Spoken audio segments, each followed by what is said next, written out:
It was one of those winter nights Utah will never forget.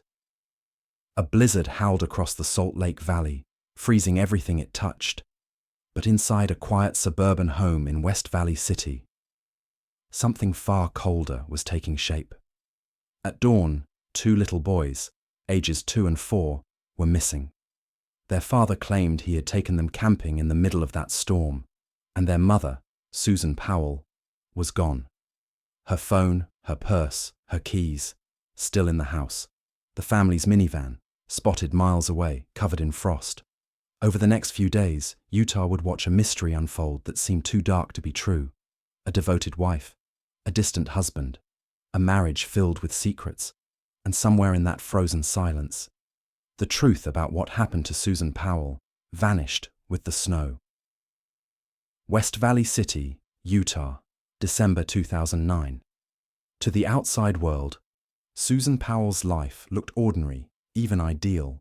A tidy 2-story home on a quiet cul-de-sac, 2 beautiful boys, Charles and Braden, and a husband, Josh, who worked as an IT technician and spent weekends fixing things around the house. Neighbors remembered the smell of fresh cookies drifting from the kitchen on winter afternoons, and Susan's laugh echoing from the backyard. She sang in the church choir.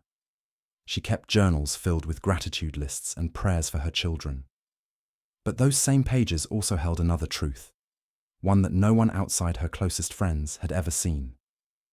In those pages, Susan wrote about fear, about arguments that ended with slammed doors, about money disappearing, about a husband who, she said, wasn't the man she married anymore. Still, she tried to keep the family together.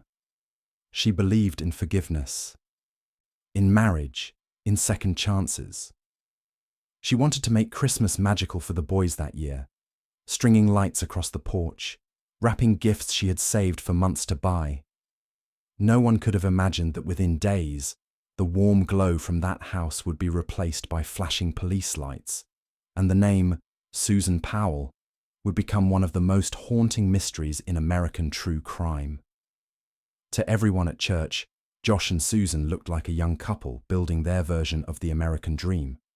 But behind closed doors, the image began to crumble.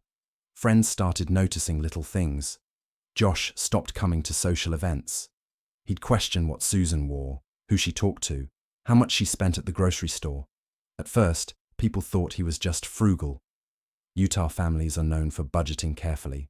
But then, the control became something darker. A friend of Susan's, Kiersey Hellawell, later told reporters, she wasn't allowed to have her own spending money.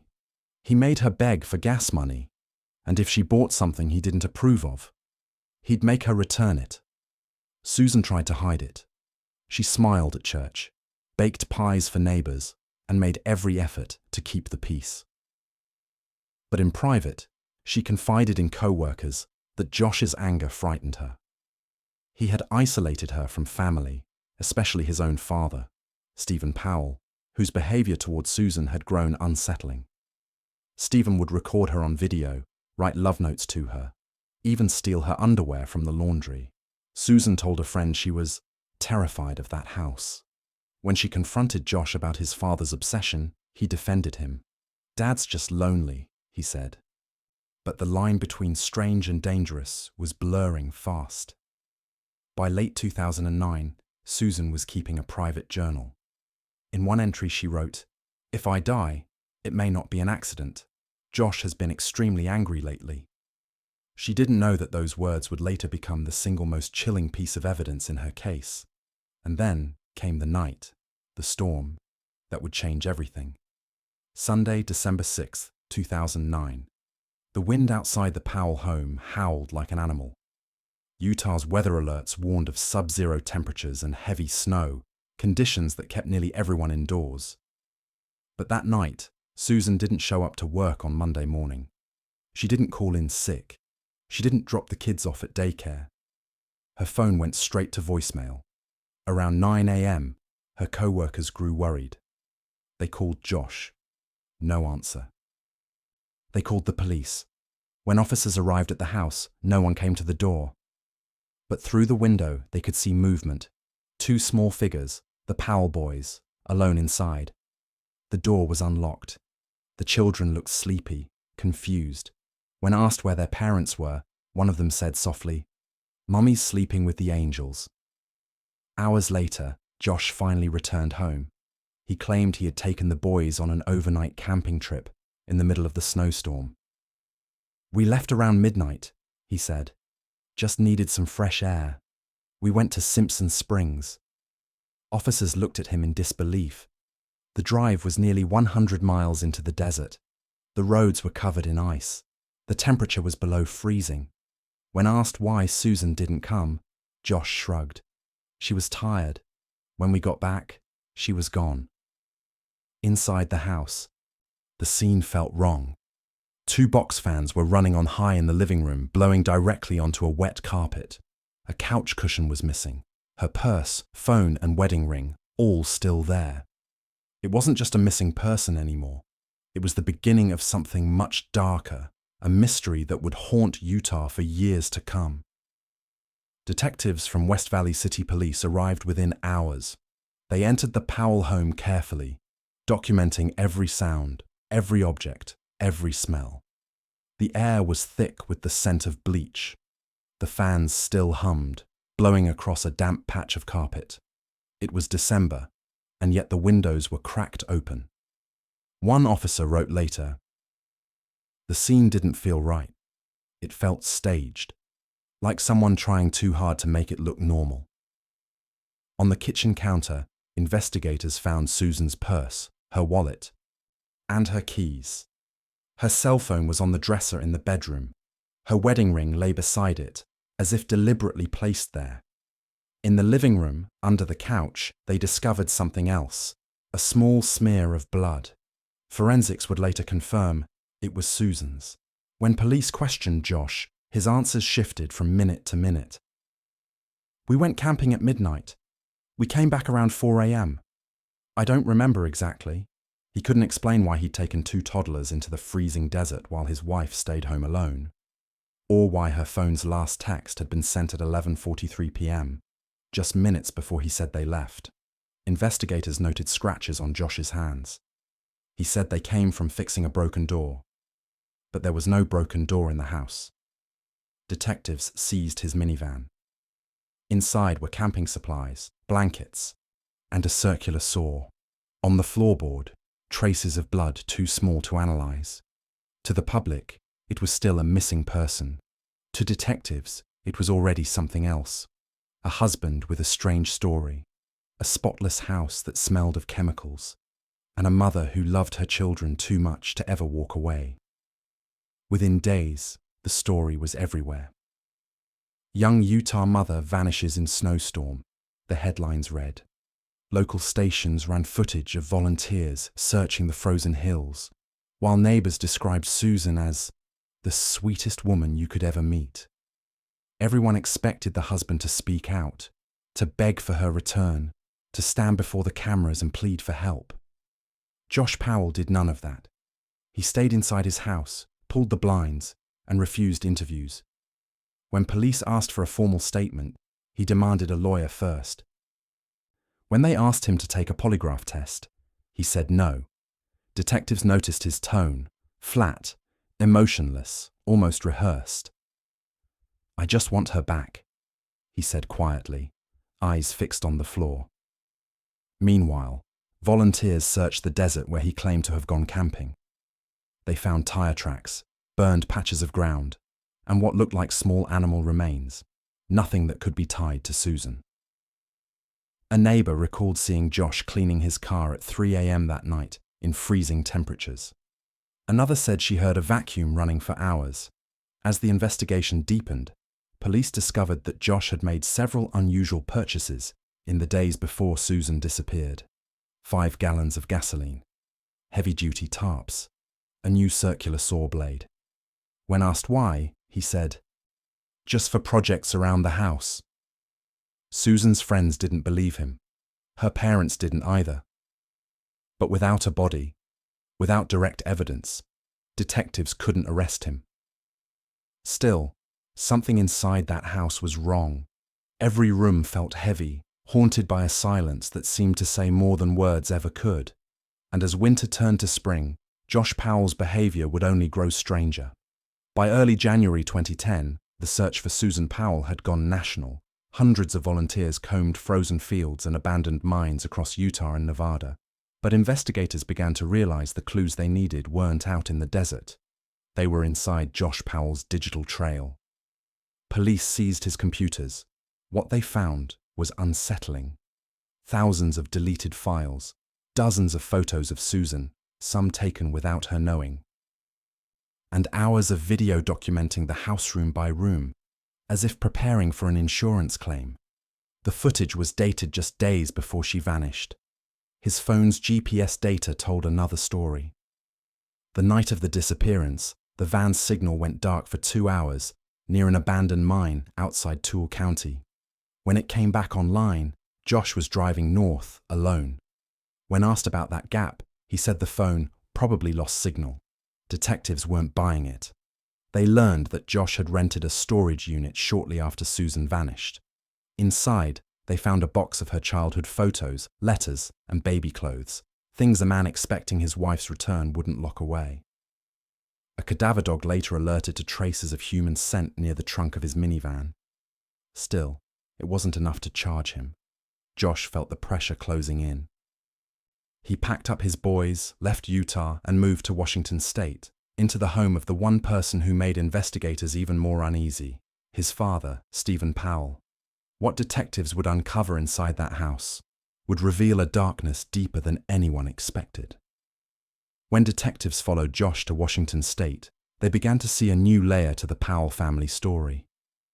Josh and his 2 sons had moved in with his father, Susan Powell, a retired engineer who lived alone in a cluttered home in Puyallup. To outsiders, Stephen seemed odd but harmless. Inside that house, investigators discovered something far more disturbing. Acting on a warrant in 2011, police searched the property. What they found would make even seasoned detectives go silent. Hundreds of photographs and hours of secretly recorded video, all focused on Susan. Images of her doing chores, playing with her kids, even walking down the hallway. Some were taken through cracks in doors, others through bedroom windows. Stephen had written pages of diaries describing his obsession. He claimed Susan flirted with him, that she shared a spiritual connection, delusions that revealed the depth of his fixation. Detectives realized Susan had confided to friends about this before she disappeared. She said Stephen made her feel watched, unsafe, and that Josh never defended her. Stephen was arrested for voyeurism and child pornography, though none of the charges were directly tied to Susan's disappearance. Josh appeared in court during his father's trial, cold, detached.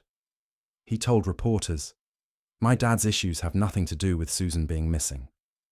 But to police, the line between father and son had blurred. Both seemed to live in a world built on secrets, control, and denial. And while Stephen sat in jail, Josh quietly began fighting for something else, custody of his 2 boys. What no one realized then was that giving him that chance would lead to the most horrific chapter of all. After Susan Powell's arrest, Josh suddenly became the center of attention again, not as a husband, but as a father. The 2 Powell boys, Charlie and Braden, were now living with their grandparents, Chuck and Judy Cox, Susan's parents. They believed it was the safest place for them. But Josh wanted them back. He filed for custody, telling the court he was a victim of media bias, that the world was against him. To the public, it sounded absurd. To the judge, it sounded rehearsed. But legally, without criminal charges, Josh still had rights. Family court ordered a psychological evaluation. The report described Josh as narcissistic, controlling, and emotionally detached. Still, the court allowed supervised visits twice a week, under strict conditions. During those visits, social workers noticed strange things. Josh whispered to his sons things no one could hear. He asked if they remembered Mommy's last night. He told them bad people were lying about Daddy. One day, Charlie drew a picture of a car in the desert, a big hole next to it, and his mother lying inside. When asked what it was, he said, "That's where Daddy put Mommy." Investigators couldn't use the child's words as direct evidence, but to Susan's family, it was confirmation of what they already knew in their hearts. Susan was never coming back. Still, the legal system moved slow, careful, procedural. Josh continued his supervised visits, but inside, something had shifted in him. A quiet rage building toward anyone who stood between him and control. And on one Sunday morning in February 2012, that rage finally exploded. Sunday, February 5th, 2012. It was a bright, cold morning in Graham, Washington. Social worker Elizabeth Griffin Hall pulled up to Josh Powell's rental home for another supervised visit. The boys, Charlie and Braden, were in the back seat, smiling, excited to see their dad. They ran ahead of her up the short walkway. Josh opened the door. His face was calm, almost too calm. He said softly, "I've got a surprise for you." The boys stepped inside. As Elizabeth reached the porch, Josh looked back at her and slammed the door. Click. The lock turned. Josh! "Open the door!" she shouted. The smell of gasoline hit her nose first. Then, through the window, she saw flames. The house erupted. A fireball tore through the windows, shattering glass and swallowing the front porch. Elizabeth stumbled backward, screaming for help, dialing 911 as the walls collapsed. Dispatch recordings later captured her voice breaking. "He took the kids inside. He won't let me in. There's fire everywhere." When firefighters arrived minutes later, it was too late. The explosion was deliberate. Josh had doused the home in gasoline, lit it with a match, and killed himself along with Charlie, age 7, and Braden, age 5. In the rubble, investigators found a single email Josh had sent moments before the blast. "I'm sorry. Goodbye." The tragedy shocked the entire nation. For 3 years, Susan's disappearance had haunted Utah. But now the case had consumed an entire family. There were no survivors, no confession, and still, no trace of Susan. When the fire went out, the smoke carried more than ash into the Washington sky. It carried questions that would never find clear answers. Investigators combed through what was left of the house. The walls were gone, the furniture reduced to blackened steel. On the floor, among the ashes, they found melted toys, 2 tiny shoes, and a half-burned notebook. Inside that notebook, a drawing, 2 stick figures holding hands under a blue sky. One of the figures had brown hair, Susan's color. Detectives opened a new file labeled Homicide, Susan Powell. They began retracing everything: phone pings, GPS logs, satellite images of the Utah desert. They returned to Simpson Springs, the desolate area where Josh claimed to have gone camping. Search dogs found nothing. The earth was dry and endless, hiding whatever secrets it once held. Back in Washington, Stephen Powell remained in prison, serving time for voyeurism and child pornography. He never cooperated with police, never admitted knowing anything about Susan's disappearance. In 2018, he died behind bars. His last recorded words were bitter. "People made us monsters, but no one knows the truth." Susan's body has never been found, but in the years since, detectives uncovered fragments, traces of blood in the family van, deleted GPS coordinates, and emails Susan wrote days before she vanished saying, "I'm starting to fear what Josh might do." Every lead seemed to circle back to the same conclusion. She didn't run away. She didn't disappear by choice. She was silenced. In the years that followed, the name Susan Powell became more than a headline. It became a reminder of every voice silenced behind closed doors. Her parents, Chuck and Judy Cox, built a foundation in her memory, the Susan Cox Powell Foundation, dedicated to helping victims of domestic abuse find safety before it's too late. They spoke at schools, churches, and community centers across the country. Every time they told Susan's story, people cried, not just because of what happened, but because so many recognized pieces of themselves in her. The woman who stayed, who tried to fix things, who believed love could change someone who didn't want to change. Her journals, later released to the public, read like a love letter to her children. In one entry, she wrote, "If I can give them anything, it will be the strength to know right from wrong, and the courage to walk away from darkness." On the anniversary of her disappearance, candles line the steps of her church in West Valley City. 200 flames, one for every week she's been gone. People still leave notes there. "We haven't forgotten you, Susan. Your boys are safe now." Her friends say they sometimes dream of her, smiling, standing in sunlight, holding the hands of two little boys who never had to grow up. And though her body was never found, her story continues to save lives by reminding the world that love should never hurt and silence is never safety. Somewhere in the Utah desert, the wind still moves across the cold sand. The same kind of wind that blew through that December night in 2009, the night Susan Powell vanished into the storm. Time has a way of burying things, footprints, evidence, even names. But some stories, they never stay quiet. When the snow falls over West Valley City each winter, neighbors still remember her. They talk about the woman who smiled through everything, who made her house a home filled with laughter and light. They say every time it snows, it feels like she's near, whispering through the wind, watching over the city that couldn't save her. The mystery of Susan Powell may never be solved, but it changed the way Utah looked at love, fear, and silence. It reminded people that danger doesn't always come with warning signs. Sometimes, it comes in the form of someone who promises to love you forever. And though her story ends in questions, what remains is something stronger than any answer. A mother's love that refused to disappear. Her name is still spoken in whispers, carried by the wind that never stopped blowing that night. And if this story moved you, take a moment to honor every voice that's still waiting to be heard. Like this video, share her story, and subscribe to Silent Traces, where we keep their memories alive and make sure no one ever truly disappears again.